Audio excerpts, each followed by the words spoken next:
warahmatullahi wabarakatuh. Alhamdulillahirabbil alamin wassalatu wassalamu ala asyrafil anbiya'i wal mursalin wa ala alihi wa sahbihi ajmain. Ibu bapak jemaah zuhur yang dimuliakan Allah, insyaallah setiap pertemuan kajian kultum hari Rabu ini kita isi dengan kajian sirah nabawiyah, mempelajari dan menceritakan tentang sejarah perjalanan hidup Rasulullah dan dakwah beliau, dengan tujuan mudah-mudahan menambah kecintaan kita kepada Rasulullah SAW, memahami tabiat dakwahnya Rasulullah atau dakwah Islami ini.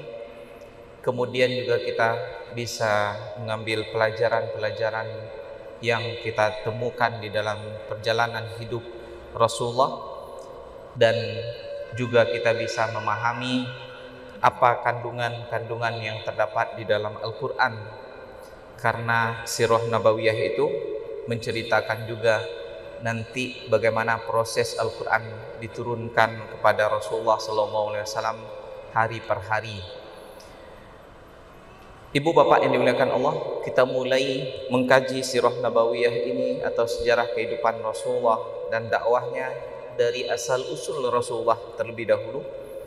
Ketika Allah Subhanahu wa taala turunkan Nabi Adam ke permukaan bumi, atas takdirnya Nabi Adam mempunyai anak sampai 41 orang dengan 21 kali kelahiran. Setiap kelahiran berpasangan laki-laki dan perempuan. Sebagaimana kita juga sudah sering mendengar kisahnya, ada perebutan atau kedengkian di antara anak Nabi Adam ketika dijodohkan antara anak-anaknya dengan secara silang. Kemudian ringkasnya berketurunanlah manusia sampai lebih kurang 1000 tahun. Lahir Nabi Nuh di antara keturunan Nabi Ibrahim dari Nabi Adam tersebut. Dan kita lihat bagaimana tabiat manusia itu, baru saja tidak lama-lama mereka tinggal di dunia. Manusia yang awalnya adalah bertauhid kepada Allah Subhanahu wa taala, beriman karena ajarannya Nabi Adam, melenceng dari garis kebenaran, dan itu bukan 1-2 orang, tapi hampir keseluruhannya sesat. Datanglah Nabi Nuh untuk mendakwahi mereka, dan diceritakan di dalam Al-Quran surat Nuh ayat 40, wa ma'amana ma'ahu illa qalil. Tidak ada yang mau beriman dengan Nabi Nuh itu, percaya dengan apa yang disampaikan, melainkan cuma sedikit saja. Sedikit orang setelah 950 tahun berdakwah. Bisa ibu bapak bayangkan bagaimana kondisi dunia pada saat itu, ya, yang kalau menurut kita tentu masih sangat sederhana, tidak semodern sekarang. Tapi kenapa manusia tidak mau beriman? Inilah dia tabiat hidup dunia. Itulah tabiat dunia, yaitu sangat memukau. Kapanpun manusia hidup, dimanapun dia berada, ada selalu godaannya. Oleh karena itu, maka kita syukuri kepada Allah Subhanahu wa taala atas nikmat iman yang telah diberikan kepada kita, walaupun kita sudah sangat jauh jaraknya dari Rasulullah SAW yang membawa dakwah itu. Kemudian Allah Subhanahu wa taala binasakan seluruh manusia kecuali yang berada di atas kapalnya Nabi Nuh saja.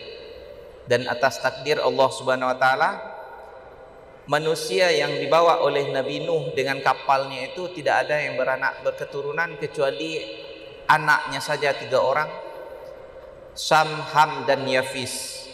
Makanya manusia ini atau Nabi Nuh itu dijuluki dengan Abul Bashar As-Sani, bapaknya manusia yang kedua setelah Nabi Adam. Nabi Nuh lah bapak seluruh manusia yang ada di dunia saat sekarang. Jadi kita ini semuanya adalah keturunan Nabi Adam, kemudian semuanya keturunan Nabi Nuh. Dan juga nanti Nabi Nuh berketurunan terus menerus sampai kepada Nabi Hud, Nabi Soleh, dan sampai kepada Nabi Ibrahim, salah satu di antara keturunannya itu yang diutus oleh Allah untuk berdakwah di negeri Mesopotamia kalau disebut oleh orang, atau Irak sekarang, menghadapi seorang raja yang sangat jahat, zalim, yang dia juga mengaku sebagai Tuhan, sebagaimana diceritakan oleh Allah di dalam surah Al-Baqarah, ya, yaitu yang kita kenal dengan Raja Namrud, yang dia adalah penyembah segala hal, berhala disembah, kemudian matahari, bintang dan bulan juga disembah. Nabi Ibrahim berdakwah lama kepada kaumnya ini, kemudian Allah Subhanahu wa taala lihatkan kekuasaannya melalui mukjizat di mana Nabi Ibrahim tidak terbakar oleh api, dan itu bukan api kecil, berhari-hari di dalam unggun yang sangat besar itu Nabi Ibrahim keluar dengan selamat. Kalau menurut akal kita atau perasaan kita setelah melihat kekuasaan Allah yang begitu hebat, tentu saja seharusnya terpanggil hatinya untuk beriman, percaya dengan apa yang disampaikan oleh Nabi Ibrahim. Tapi ternyata tidak ada seorang pun yang beriman kepada Nabi Ibrahim kecuali istrinya saja, Siti Sarah, kemudian keponakannya Nabi Lut. Ibu bapak ini dimuliakan Allah, nabi-nabi selain Nabi Ibrahim dan Nabi Muhammad, ketika umatnya tidak mau beriman dan di penghujungnya dia doakan kepada Allah supaya dihancurkan oleh Allah. Begitulah umatnya Nabi Nuh, dihabisi oleh Allah, Nabi Hud, Nabi Soleh, Nabi Lut. Kecuali Nabi Ibrahim, dia tidak mau mendoakan umatnya supaya dihancurkan oleh Allah. Kalau tidak ada orang yang mau beriman di sini, kita cari lahan lain tempat berdakwah, mudah-mudahan di tempat lain ada orang yang mau beriman. Pergilah Nabi Ibrahim berdakwah ke negeri Palestina. Ternyata di sana juga tidak ada orang yang mau beriman. Pindah beliau ke Mesir, juga tidak ada yang beriman. Kemudian balik lagi ke Palestina. Di sana barulah Nabi Ibrahim muncul di dalam hatinya ide atau ilham dari Allah Subhanahu wa taala. Kalau tidak ada orang yang mau beriman, kenapa tidak kita bentuk saja generasi sendiri yang akan menyembah Allah Subhanahu wa taala, yang akan menyebarkan atau menghidupkan tauhid di atas permukaan bumi. Waktu itulah baru Nabi Ibrahim berdoa, Rabbi habli minas solihin, ya Allah karuniakan kepadaku anak keturunan yang soleh-soleh.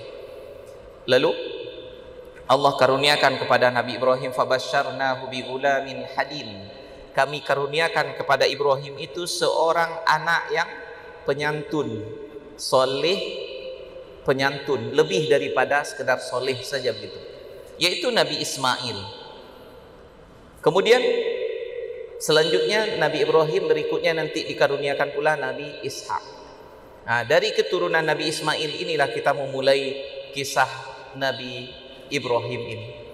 Baru saja dari kisah Nabi Muhammad sallallahu alaihi wasallam, baru saja anak beliau lahir, Allah Subhanahu wa taala perintahkan kepada Nabi Ibrahim untuk mengantarkan anaknya ke lembah Makkah, di mana pada waktu itu Makkah tidak ada apa-apa di sana, cuma padang batu, kalau tidak kita katakan padang pasir, karena di padang pasir masih ada tumbuh-tumbuhan.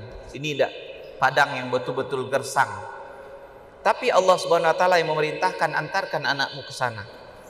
Sekalipun di dalam riwayat ada yang dikatakan motivasinya atau di samping itu ada karena kecemburuan istri pertamanya Siti Sarah, tapi juga yang lebih penting adalah ini adalah perintah dari Allah Subhanahu wa taala. Kalaulah karena kecemburuan dari Siti Sarah, kenapa diantarkan ke negeri Palestina, ke negeri Makkah? Carilah negeri yang lebih baik daripada itu, seperti Mesir, asal usulnya Siti Hajar, istrinya yang kedua itu. Tapi ini karena perintah Allah, diantarlah istri dan anaknya ke negeri Makkah. Sampai di sana tidak ada cerita panjang-panjang, diletakkan anak dan istrinya, kemudian mungkin dibikinkan kemah, ditinggalkan air seadanya, makanan seadanya, tanpa bicara panjang-panjang. Nabi Ibrahim berangkat lagi ke negeri Palestina.